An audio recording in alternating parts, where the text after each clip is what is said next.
आज हम बात कर रहे हैं मैनेजमेंट और रिसीवर्स में स्कोप ऑफ रिसीवेबल मैनेजमेंट। इसके पार्ट 1 की बात कर रहे हैं। कुछ टॉपिक आज हम डिस्कस करेंगे इसमें। स्कोप ऑफ रिसीवेबल मैनेजमेंट, प्राप्यों के प्रबंधन का क्षेत्र बहुत ही व्यापक है। तो देखिए इसमें क्या क्या हम कार्य इसमें सम्मिलित करते हैं। फर्स्ट है फॉर्मुलेशन ऑफ क्रेडिट पॉलिसी, साख नीति का निर्धारण, इवैल्यूएशन ऑफ क्रेडिट एप्लीकेंट्स, साख आवेदकों का मूल्यांकन, फॉर्मुलेशन ऑफ कलेक्शन पॉलिसी, साख नीति का निर्धारण, and fourth is analysis and control on receivables, प्राप्यों का विश्लेषण तथा नियंत्रण। तो आज की वीडियो में हम बात कर रहे हैं फॉर्मुलेशन ऑफ क्रेडिट पॉलिसी, साख नीति का निर्धारण। फॉर्मुलेशन ऑफ क्रेडिट पॉलिसी प्राप्यों के प्रबंधन का एक इम्पोर्टेंट पार्ट है। यदि कोई संस्था यह निर्णय करती है कि वे उधार विक्रय करेगी तो सबसे पहले वह अपनी साख नीति का निर्धारण करती है और उसी के अनुसार आगे कार्य करती है।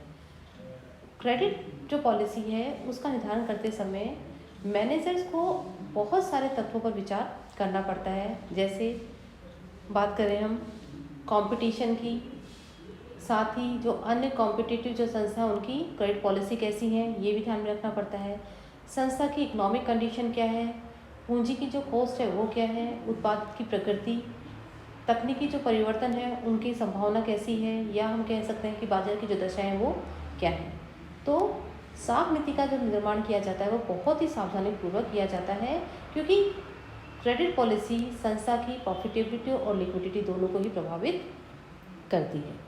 तो देखिए साख नीति दो प्रकार की होती है, लिबरल क्रेडिट पॉलिसी और tight credit policy.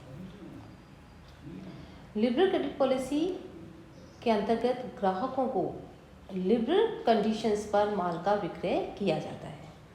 It means ग्राहकों को अधिक मात्रा में अपेक्षाकृत अधिक पीरियड के लिए क्रेडिट दिया जाता है।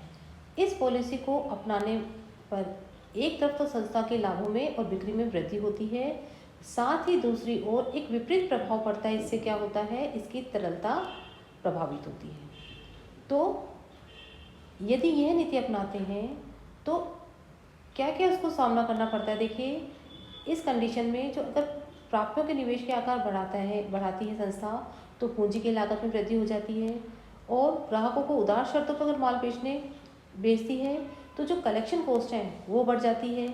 डेब्ट ऋण है या बैड डेब्ट्स हैं उनमें वृद्धि हो जाती है। तो अनेक ऐसे कारण जिससे संस्था को प्रभावित होती है। तो संस्था की जो लिबरल क्रेडिट पॉलिसी है उसी दशा में उसे अपनाया जाना चाहिए जब ऐसी नीति अपनाना किसी संस्था की मजबूरी हो, अन्यथा नहीं अपनानी चाहिए। या हम कह सकते हैं कि सामान्यतः लिबरल क्रेडिट पॉलिसी मंदी काल की स्थिति में या पूर्ण प्रतियोगिता की स्थिति में व्यवसाय को बनाए रखने के लिए ही अपनाई जानी चाहिए, अन्यथा नहीं अपनाई जानी चाहिए। फिर हम बात करेंगे टाइट क्रेडिट पॉलिसी, कठोर या दृढ़ साख नीति। टाइट क्रेडिट पॉलिसी जैसे कि नाम से ही पता लग रहा है, इसमें केवल चुनिंदा ग्राहकों को ही लिमिटेड मात्रा में लिमिटेड पीरियड के लिए क्रेडिट फैसिलिटी दी जाती है। इस नीति को अपनाने पर संस्था की बिक्री में वृद्धि तो होती है, लेकिन क्योंकि टाइट क्रेडिट पॉलिसी बहुत ज़्यादा ग्राहकों को नहीं दी जाती तो बहुत ज़्यादा इसमें वृद्धि नहीं होती बिक्री की। और इस नीति को अपनाने से संस्था को कुछ लाभ प्राप्त होते हैं। जैसे हम कह सकते हैं कि संस्था के प्राप्यों में निवेश का आकार क्या हो जाता है, छोटा होता है, क्योंकि टाइट क्रेडिट पॉलिसी है तो पूंजी की लागत भी कम होगी, संग्रहण की कॉस्ट भी कम हो जाएगी, बैड डेब्ट्स की लागत भी कम हो जाएगी, और संस्था की जो लिक्विडिटी है वो अच्छी बनी रहेगी। लेकिन इसके साथ साथ कुछ हानि भी है, जैसे विक्रय में महत्वपूर्ण वृद्धि नहीं होने से लाभप्रदता में वांछित वृद्धि नहीं हो सकेगी, और संस्था नए जो कस्टमर्स हैं उनको आकर्षित नहीं कर सकेगी। तो इस तरह से संस्था दोनों साख नीति के एक बीच की साख नीति अपनाती है, that is optimum credit policy. तो संस्था ऐसी अनुकूलतम साख नीति का निर्माण करती है जिससे संस्था के लिए बहुत उपयोगी है, जिसे ऑप्टिमम क्रेडिट पॉलिसी कहते हैं। इट मीन्स न तो बहुत ज़्यादा कठोर हो न बहुत ज़्यादा लिबरल हो।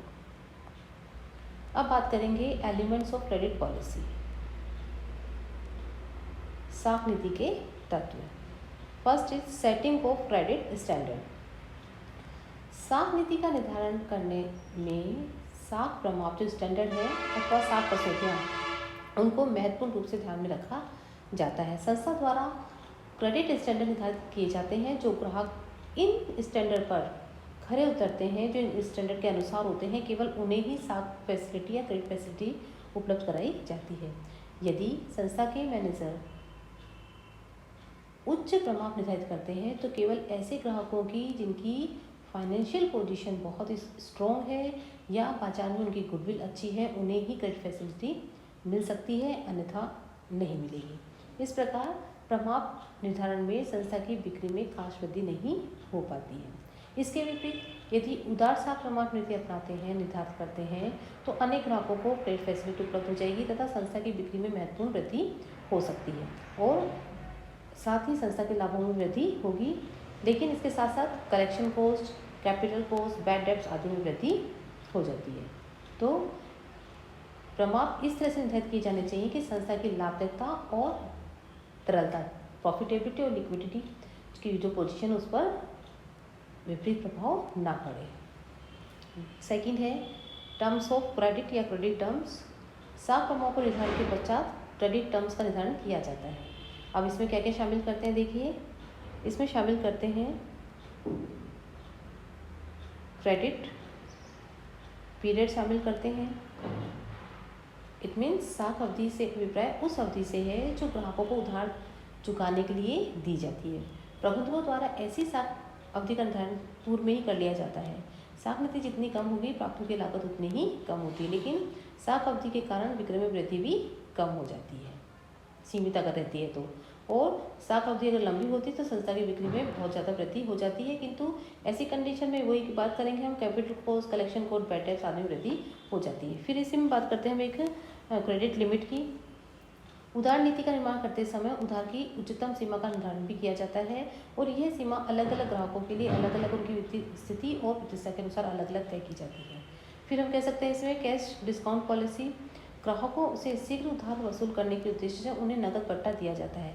ऐसे ग्राहक जो उधार सीमा से पूर्व संस्था को भुगतान कर देते हैं तो उन्हें नकद पट्टे का लाभ दिया जाता है। यह आवश्यक नहीं कि सभी ग्राहक इस जो डिस्काउंट है उसका लाभ प्राप्त कर सकें। फिर भी यदि कैश डिस्काउंट पट्टा नीति आकर्षक है तो अधिकांश ग्राहक इस छूट को प्राप्त करने के लिए उसका लाभ उठा सकते हैं। यदि कोई ग्राहक कैश डिस्काउंट पट्टे का लाभ नहीं उठाना चाहता तो उसे स्वीकृत उधार जो सीमा अवधि है उसमें पूर्ण भुगतान बिना नकद छूट करना होता है। क्लियर। फिर अब बात करेंगे हम कलेक्शन पॉलिसी की। Collection policy minimizes bad debts of a firm and helps manager to tighten the credit policy for those customer who pays slow। तो इस